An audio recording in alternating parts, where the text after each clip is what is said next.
Hi guys. Today I'm going to talk to you guys about the story of Elijah, who was a prophet from the Bible.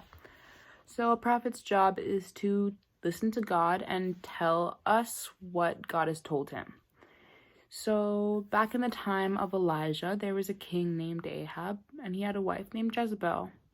They weren't really good people. They weren't the greatest king and queen, I guess. They were more so wicked and didn't really care about what God had to say. And they made Elijah's life really hard.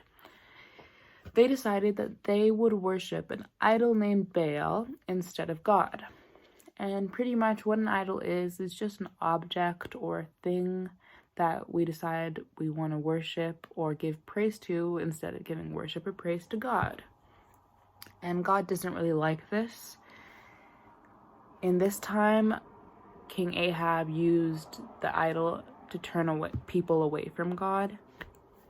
And God really just wants us to love him completely with our whole hearts and not be distracted by other things that are not really as important. Like, people can idolize all sorts of things, even electronics or fame, wanting to be famous. Well, anyways, God wasn't happy with this.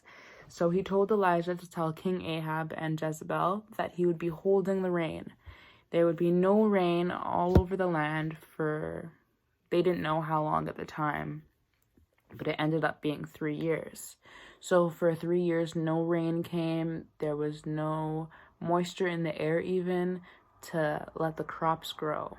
And King Ahab got so mad and he just wanted to kill Elijah. So God told him to hide.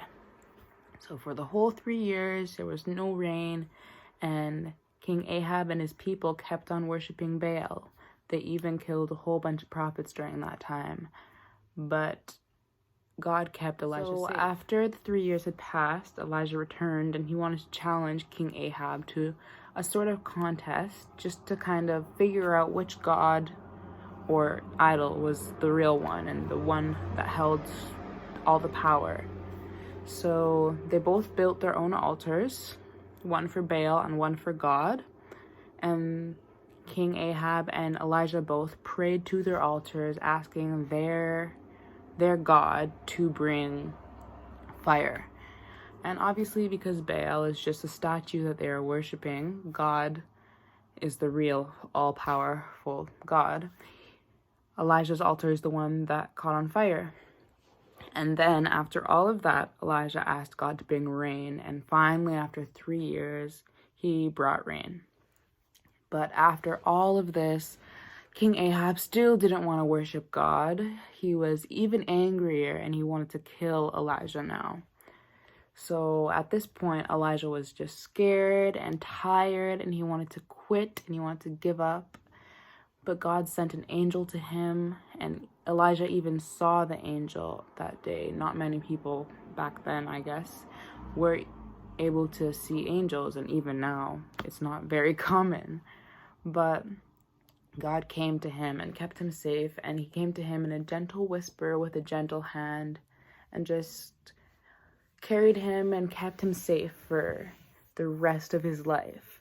For the rest of his life, Elijah was safe from harm, and he never even died of old age. God actually ended up sending down a flaming chariot to scoop him up and take him to heaven at the end of his life. He was probably very old, and people were probably just waiting for him to die, but he never did because God kept him safe. One thing that we can take away from the story of Elijah is that God will always be a provider. Even when Elijah was scared and he ran away and was hiding with pretty much no one, God sent an angel to him with food and a gentle whisper to keep him safe. And another thing is that God will always show up for us and keep us safe when we need him to. If we are willing to love him completely with our whole hearts, God will always show up for us.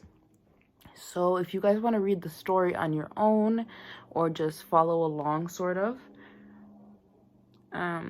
it's from the book of the Bible, 1 Kings. It's in chapter 17, verses 1 and 2, and then it goes all the way to 2 Kings chapter 2. It's pretty long, but it's pretty cool stuff that God does in the lives of prophets. So hopefully you guys look into it a little bit and enjoy the rest of your Sundays, and hopefully it's not too long until we see each other again in a classroom.